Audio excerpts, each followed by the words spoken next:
पुरन जी को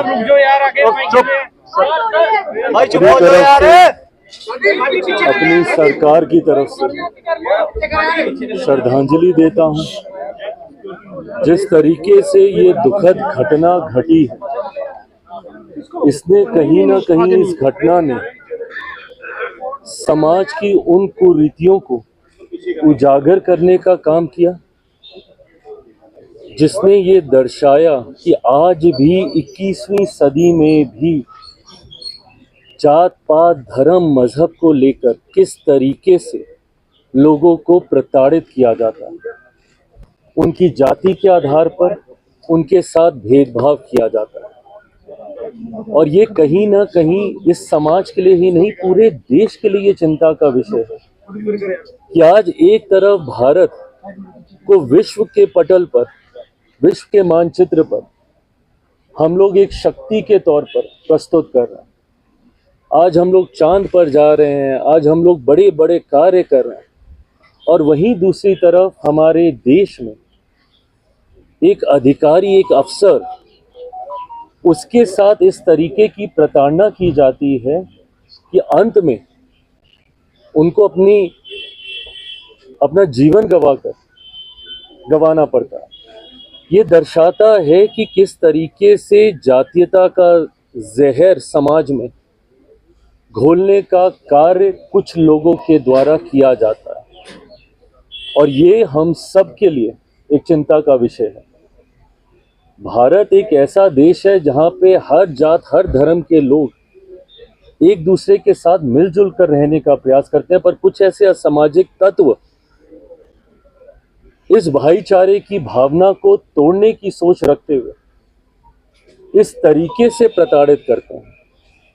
आज परिवार से मिलकर, और सिर्फ मैं चिराग पासवान की हैसियत से नहीं, ये मेरा परिवार है, परिवार का सदस्य बनकर तो मैं आया ही हूँ, पर अपनी सरकार से ये विश्वास लेकर, ये विश्वास दिलाने में आया हूँ परिवार को कि हर वो मांग जो परिवार रखता है वो पूरी की जाएगी, और ये जल्द कार्रवाई होगी बिना किसी विलंब के।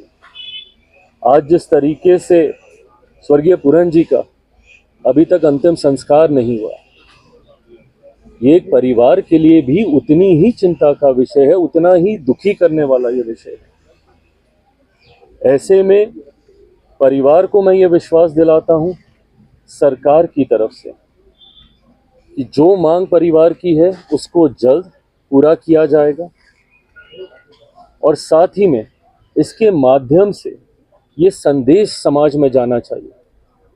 और इस बात को मैं बहुत जिम्मेदारी से मैं समझता हूँ कि अगर इसके ऊपर कार्रवाई नहीं होगी तो कोई दूसरा दलित परिवार संभवतः अपने बच्चों को पढ़ने के लिए IAS IPS ऑफिसर बनाने के लिए कभी प्रोत्साहित नहीं करेगा। कोई गरीब दलित परिवार कभी मुख्य धारा के साथ जुड़ने की सोच नहीं रखेगा अगर इस परिवार को न्याय नहीं मिला। इस परिवार को न्याय मिलेगा, ये मैं विश्वास दिलाता हूँ।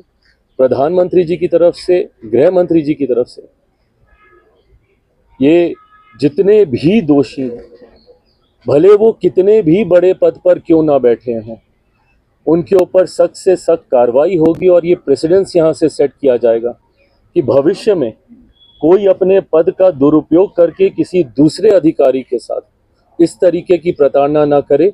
ये वादा करता हूँ। ये मेरा परिवार है, अवनी जी मेरी बहन है, मेरे परिवार को न्याय मिले, इसकी लड़ाई ये परिवार अकेला ही नहीं, इनके साथ मैं भी मिलकर लड़ूंगा। डीजीपी को हटाया गया, डीजीपी को छुट्टी पे भेजा गया, एसपी रोहतक को भी इतने से ट्रांसफर किया गया, दूसरी पोस्टिंग नहीं आई है। क्या लगता है अब परिवार इससे सहमत होगा? आपकी क्या बात हुई अंदर की, वो पोस्टमार्टम के लिए? मेरी सारी बातें हुई हैं, और ये परिवार के बीच की बात है। कार्रवाई होती हुई, सख्त कार्रवाई होती हुई, और कोई भी दोषी ना बचे, ये विश्वास जरूर मैं। मेरे मुख्यमंत्री से भी मेरी बातचीत हुई, गृह मंत्री जी से मेरी बातचीत हुई है। तमाम जगह से बातचीत करने के बाद आज पूरी अथॉरिटी के साथ मैं यहाँ परिवार से